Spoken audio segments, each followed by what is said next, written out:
नमस्कार दोस्तों, मैं आपका दोस्त आपका भाई रजनीश कुमार त्रिपाठी एक बार फिर से अपने YouTube चैनल ज्ञान जगत पर आप सभी का हर्षोल्लास के साथ स्वागत करता हूं।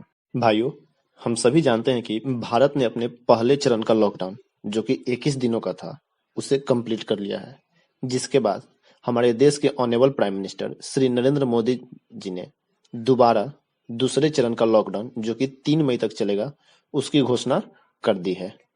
दोस्तों, अगर इस लॉकडाउन के समय को देखा जाए तो ये काफी लंबा समय है, जिसके बारे में हमारे भारत सरकार ने भी कुछ सोचा है, क्योंकि इस लॉकडाउन का अगर सबसे ज्यादा मार किसी के ऊपर पड़ रहा है, अगर किसी को सबसे ज्यादा दिक्कत हो रही है तो वो है लोअर क्लास फैमिली और मिडिल क्लास फैमिली।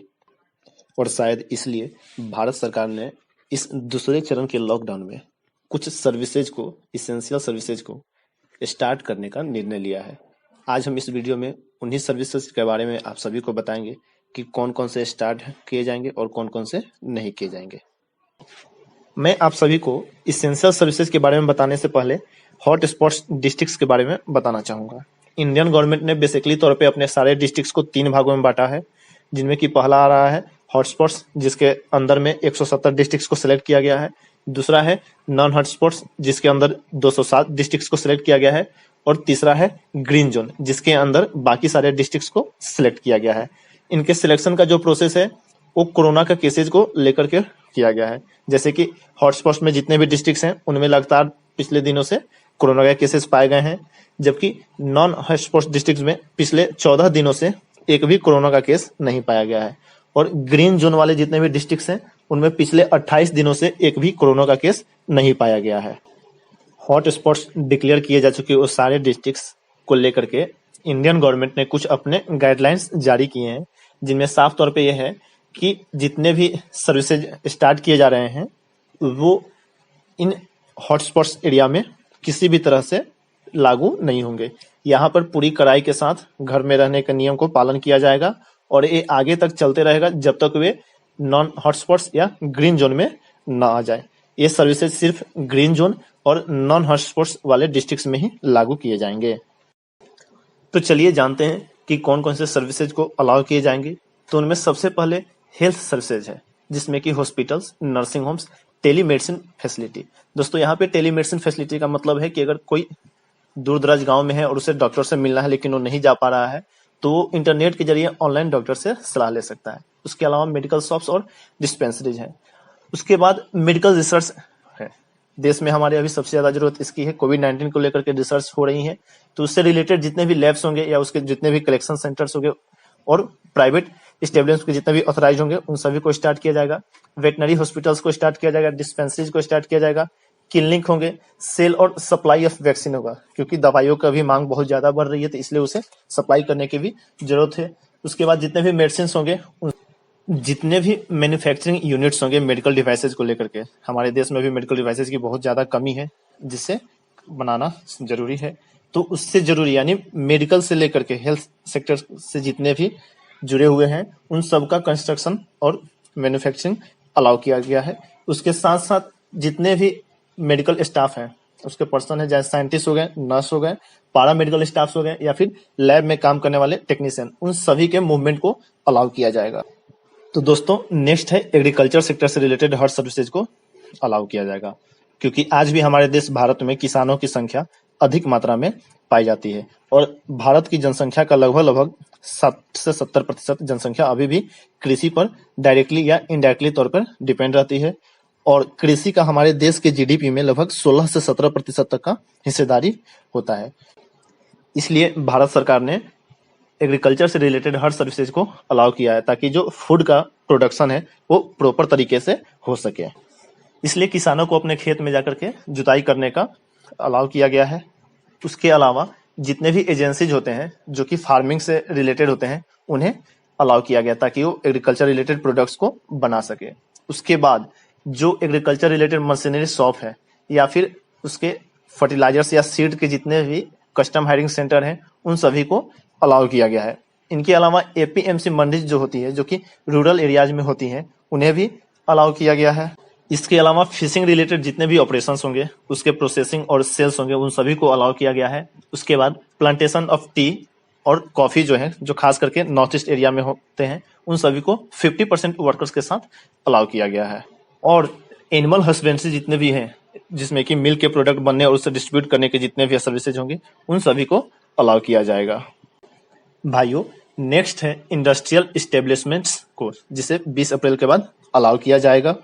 यहाँ पर आप देख सकते हो कि इंडस्ट्री जो कि रूरल एरियाज में है या फिर जो स्पेशल इकोनॉमिक जोन में है, उन्हें स्टार्ट किया जाएगा, अलाउ किया जाएगा। उसके अलावा एक्सपोर्ट ओरिएंटेड जितने यूनिट्स हैं, यहाँ पर दोस्तों जितने भी एक्सपोर्ट ओरिएंटेड हैं उन पे ज्यादा फोकस किया गया है, या फिर जो दूर दराज के गांव हैं जहाँ पे ज्यादा पे अभी कोरोना के केसेज नहीं पहुंचे हैं और वहाँ पे इंडस्ट्रीज हैं, उन्हें स्टार्ट करने पर ज्यादा जोर दिया जाएगा। इसके अलावा आप देख सकते हैं कि जितने भी मैन्युफैक्चरिंग यूनिट्स हैं इसेंशियल गुड्स के, उन्हें भी अलाउ किया जाएगा। आईटी हार्डवेयर को, फूड प्रोसेसिंग यूनिट को और जूट इंडस्ट्रीज को। यानी यहाँ पे भी खास तौर पे उन चीजों पे ज्यादा फोकस किया गया है जो कि इसेंशियल्स हैं इंडस्ट्रियल सेक्टर से भी। इसके साथ साथ कोल एंड मिनरल प्रोडक्शन को भी और ओएनजी रिफाइनरी को भी अलाउ किया जाएगा। और कंस्ट्रक्शन एक्टिविटी से रिलेटेड जितने भी हुए, जैसे कि इंक्लूडिंग रोड्स हो गए, इरिगेशन प्रोजेक्ट्स हो गए, रिन्यूएबल एनर्जी प्रोजेक्ट्स और कंस्ट्रक्शन प्रोजेक्ट इन म्यूनिसिपैलिटी, इन सभी को अलाउ किया गया है। कमर्शियल सर्विसेज कौन कौन से होंगे जिन्हें 20 अप्रैल के बाद अलाउ करी जाएंगे, यानी व्यापारिक सेवाएं जो अलाउ करी जाएंगी 20 अप्रैल के बाद, तो यहाँ पे प्रिंट और इलेक्ट्रॉनिक मीडिया को अलाउ किया जाएगा। आईटी सर्विसेज, ये सब अपने स्ट्रेंथ के हिसाब से 50% तक अलाउ किए जाएंगे। इनके अलावा डाटा और कॉल सेंटर्स जो होते हैं, जो कि गवर्नमेंट एक्टिविटीज को लेकर हैं, या फिर सीएससी या पंचायत लेवल पर जितने भी सर्विसेज होंगे, उन्हें सबको अलाउ किया जाएगा। इसके अलावा ई कॉमर्स कंपनीज हो गए, कुरियर सर्विसेज हो गए, कोल्ड स्टोरेज और वेयर हाउसिंग। दोस्तों, यहाँ पे जो कुरियर सर्विसेज होंगे वो सिर्फ इसेंशियल थिंग्स के लिए, यानी जरूरत की चीजों के लिए होंगी। वो स्टेट्स डिसाइड करेंगे कि वो कौन सी चीज, अगर आप कोई चीज अगर ऑर्डर करते हैं तो अगर वो ज्यादा जरूरी है तभी आपको ऑर्डर प्लेस किया जाएगा, वरना वो नहीं किया जाएगा। इसके अलावा प्राइवेट सिक्योरिटी हो गए, फैसिलिटी मैनेजमेंट हो गए, सर्विसेज हो गए, होटल्स हो गए और होम स्टे। यहाँ पर भी दोस्तों इन सब के अलाउ करने के साथ साथ इनमें कुछ लिमिटेशन को भी रखा गया है कि कुछ लिमिट तक ही अलाउड किए जाएंगे। आगे है दोस्तों सेल्फ एम्प्लॉयड सर्विसेज, जैसे कि प्लम्बर्स हो गए, इलेक्ट्रिशियन हो गए, जो कि आपके घरों तक आकर के आपको सेवाएं देते हैं, उनको सर्विसेज को भी अलाउ करने की बात करी गई है। दोस्तों, नेक्स्ट यहाँ पे फाइनेंशियल एंड सोशल सर्विसेज हैं, जिन्हें 20 अप्रैल के बाद अलाउ करने की बात कही गई है। हम सभी जानते हैं कि इस लॉकडाउन का अगर सबसे ज्यादा इम्पैक्ट हमारे देश पे पड़ा है किसी सेक्टर पे, तो वो फाइनेंशियल सेक्टर ही है, जिसके सर्विसेज को सरकार ने 20 अप्रैल के बाद अलाउ करने की बात कही है, जिनमें कि आरबीआई और आरबीआई से जुड़े जितने भी फाइनेंशियल मार्केट हो गए, जैसे कि बैंक और एटीएम कहीं कहीं पे बंद थे, उन्हें शुरू किया जाएगा, या फिर जितने भी आईटी वेंडर से बैंकिंग ऑपरेशन में काम है उन सभी को स्टार्ट किया जाएगा। उसके अलावा जो सेबी है उससे भी हमें स्टार्ट करने की बात कही गई है। हम सभी जानते हैं कि शेयर मार्केट से जुड़ी हर काम को सेबी ही देखभाल करती है। इसके साथ साथ दोस्तों एक खबर आई थी कि भारत सरकार ने जितने भी इंश्योरेंस कंपनी है उन सबसे ये रिक्वेस्ट करी है कि जितने भी लोगों ने इंश्योरेंस कराया है उन्हें 1 महीना के लिए आगे बढ़ा दिया जाए। और सबके पास लगभग मैसेज भी आया था कि आपके इंश्योरेंस का जो पॉलिसी है उसे 1 महीने के लिए एक्सटेंड कर दिया गया है। इसके अलावा सोशल सेक्टर से रिलेटेड जितने भी सर्विसेज होते हैं, जैसे कि बच्चों के लिए, दिव्यांग के लिए या फिर बड़े बुजुर्ग लोगों के लिए जितने भी शेल्टर्स होम होते हैं या फिर केयर होम होते हैं, उनके सर्विसेज को अलाउ करने की बात कही गई है। इसके अलावा जो सिक्योरिटी पेंशन हो गया, जो कि ईपीएफओ के द्वारा देखा जाता है, उसे भी स्टार्ट किया जाता है। आंगनवाड़ी के जितने भी सर्विसेज होंगे, जितने भी ऑपरेशन होंगे, उन्हें स्टार्ट करने की बात कही गई है। दोस्तों, नेक्स्ट है कार्गो एंड इसेंशियल सर्विसेज, जिसे 20 अप्रैल के बाद अलाउ किया जाएगा। यहाँ पे ध्यान दीजिएगा कि सरकार ने सिर्फ कार्गो सर्विसेज, यानी जितने भी ट्रांसपोर्टेशन होंगे जो कि कार्गो रिलेटेड होंगे, उन्हें अलाउ किया है, ना कि पब्लिक के लिए। इसलिए इसमें कोई भी पैसेंजर रिलेटेड ट्रांसपोर्टेशन नहीं दिया गया है। जितने भी रूट्स हो गए, जैसे एयर हो गया, रेल हो गया, लैंड हो गया या फिर सी रूट्स हो गया, इन सब में सिर्फ कार्गो ट्रांसपोर्टेशन ही होगा। इसके अलावा कैरियर व्हीकल जो होते हैं, जैसे ट्रक्स हो गए, इन सब में सिर्फ 2 ड्राइवर और 1 हेल्पर ही साथ में जा सकते हैं। प्लस में इसेंशियल सर्विसेज जिसे अलाउ किया गया है, जैसे कि सप्लाई चेन हो गया, जैसे कि कुछ मैन्युफैक्चरिंग हो गए, होलसेल हो गया, रिटेल हो गया। अगर किसी चीज का मैन्युफैक्चरिंग होता है और उसे सही तरीके से, सही ढंग से उसको रिटेल नहीं किया जाता है, उसका सप्लाई चेन नहीं बैठेगा, तो फिर रिटेल मार्केट में नहीं आ पाएगा। उसके साथ साथ जो ट्रक्स होते हैं, पिकअप होते हैं, जो कि बड़ी बड़ी मात्रा में दूसरे दूर दूर जगहों पे इसेंशियल गुड्स को लेकर जाते हैं, तो जितने भी हाईवे होते हैं उनके आसपास में जो ढाबा होते हैं या फिर जो रिपेयरिंग के शॉप्स होते हैं उन्हें भी खोलने की बात कही गई है, क्योंकि बिना खाए पिए ट्रक ड्राइवर कितने दिनों तक सफर कर पाएंगे। या फिर अगर कोई ट्रक खराब हो जाता है, कुछ दिक्कत आती है, तो जो रिपेयर शॉप होता है उससे खोला जाए ताकि उन्हें मदद मिल सके। दोस्तों, नेक्स्ट सरकार ने गाइडलाइंस फॉर वर्क स्पेस भी जारी किया है। बहुत सारे मल्टीनेशनल कंपनी है जहाँ पे अधिक मात्रा में एक साथ लोग बैठ करके कार्य करते हैं। तो अगर इस प्रकार की कोई कंपनी है जो चाहती है कि वो अपने कार्य को स्टार्ट करे, तो उसे सरकार के द्वारा कुछ नियम शर्तें दी गई हैं जिसे उसे फॉलो करना होगा, जिनमें है बॉडी टेम्परेचर की स्क्रीनिंग करना, सैनिटाइजर्स का इस्तेमाल करना और सोशल डिस्टेंसिंग का प्रॉपर फॉलो करना। उसके अलावा उस कंपनी के जब शिफ्ट चेंज होंगे तो उसमें कम से कम 1 घंटा का गैप होना चाहिए और उस 1 घंटे के गैप में अपने हर वर्क प्लेस को सैनिटाइज करना होगा। उसके अलावा अपने एम्प्लॉय को उसे इंकरेज करना होगा ताकि वो आरोग्य सेतु ऐप को इंस्टॉल करे और डाउनलोड करे। इन सभी के अलावा जो एम्प्लॉय 65 साल के ऊपर के हैं या फिर जिनके घर में 5 साल के छोटे बच्चे हैं, उन सभी को वर्क फ्रॉम होम करने के लिए कहा गया है। दोस्तों, नेक्स्ट मैं आपको बताता हूं कि पब्लिक यूटिलिटीज से रिलेटेड जितने भी सर्विसेज हैं उन्हें 20 अप्रैल के बाद अलाउ करने की बात कही गई है। जैसे कि पानी हो गया, बिजली हो गया, इन सब से जितने भी सर्विसेज होंगे उन सभी को अलाउ करने की कही गई है। इसके अलावा ऑनलाइन एजुकेशन सर्विसेज हो गया, जैसे कि टीचिंग हो गया, ट्रेनिंग हो गया, कोचिंग हो गया, इन सभी को अलाउ किया जाता है, लेकिन सिर्फ ऑनलाइन मीडियम के थ्रू ही। इसके साथ साथ मनरेगा वर्क को भी अलाउ किया जाएगा। इसमें प्रायोरिटी दी गई है इरिगेशन और वाटर कंजर्वेशन को।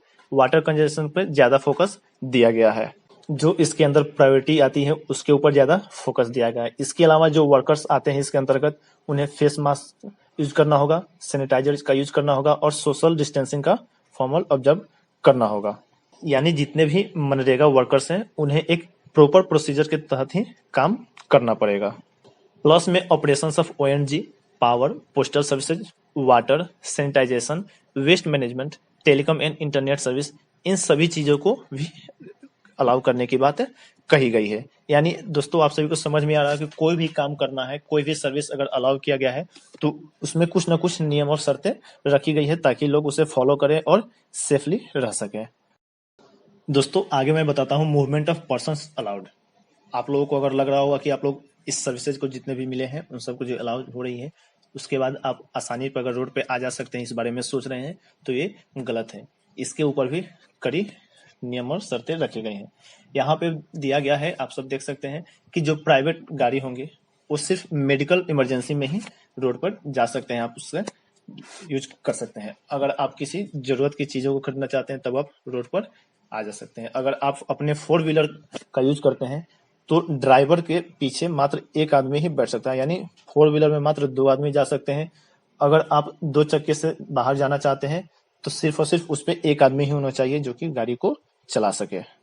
इन सभी के अलावा सरकार ने गाइडलाइन फॉर पब्लिक स्पेस भी जारी किया है, जिसमें कहा गया है कि अगर आप कहीं बाहर जाना चाहते हैं तो आपको अपने फेस पे मास्क का यूज करना होगा। इसके अलावा आपको सोशल डिस्टेंसिंग का भी ख्याल रखना पड़ेगा। आप एक जगह पे 5 लोग एक साथ इकट्ठा नहीं हो सकते हैं। इसके अलावा अगर आप कहीं शादी या फिर कोई किसी भी प्रकार का फंक्शन हो गया, चाहे वो फ्यूनरल हो गया, इस टाइप का किसी चीज को अटेंड करना चाहते हैं, होस्ट करना चाहते हैं, तो आपको डीएम से इसे अनुमति लेनी होगी। अगर आप दोस्तों रोड पर थूकते हुए पाए गए तो ये आपको जुर्माना भरना पड़ सकता है। इसके अलावा स्ट्रिक्टली बैन किया गया है लिकर, गुटखा, टोबैको, इस सबको बैन किया गया है। दोस्तों, हमने तो आपको बता दिया कि कौन कौन से सर्विसेज हैं जिन्हें 20 अप्रैल के बाद अलाउ कर जाएंगी, लेकिन सरकार ने कुछ ऐसे भी सर्विसेज को बताया है जिसे अभी अलाउ नहीं किया जाएगा, उसे टोटली बंद रखा जाएगा। तो उसके बारे में भी हम आपको बताते हैं।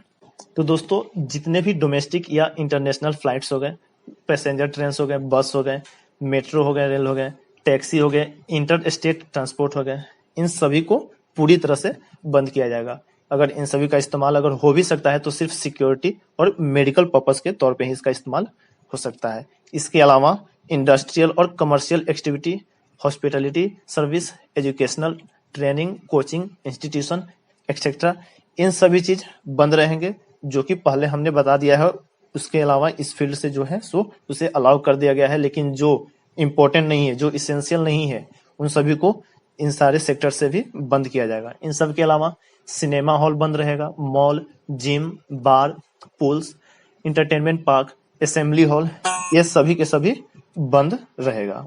और जितने भी सोशल गैदरिंग होते हैं, पॉलिटिकल गैदरिंग हो गया, इंटरटेनमेंट हो गया, स्पोर्ट्स कॉम्प्लेक्स हो गया, रिलीजियस प्लेस हो गया, इन सभी चीजों को अभी बंद किया जाएगा। दोस्तों, इस वीडियो के अंत में बस यही कहना चाहूंगा कि जान है तो जहान है। सरकार ने जितने भी नियम और कानूनों के साथ इन सभी सर्विसेज को अलाउ किया है, आप प्लीज उन सारे नियम और कानूनों को फॉलो करें, उसके बाद इन सारे सर्विसेज का फायदा भी उठाएं। पर दोस्तों, अगर आपको हमारा ये वीडियो पसंद आया हो तो प्लीज हमारे वीडियो को लाइक करें, शेयर करें और हमारे चैनल को सब्सक्राइब जरूर करें। और हाँ, सब्सक्राइब करने के बाद बेल आइकन को दबाना न भूलें, ताकि आपको हमारे नए नए वीडियो की नोटिफिकेशन मिलते रहे। और आप हमें हमारे इंस्टाग्राम आईडी और फेसबुक आईडी पे भी फॉलो कर सकते हैं, जिसका नीचे लिंक डिस्क्रिप्शन में दिया हुआ है। धन्यवाद दोस्तों। जय हिंद, जय भारत।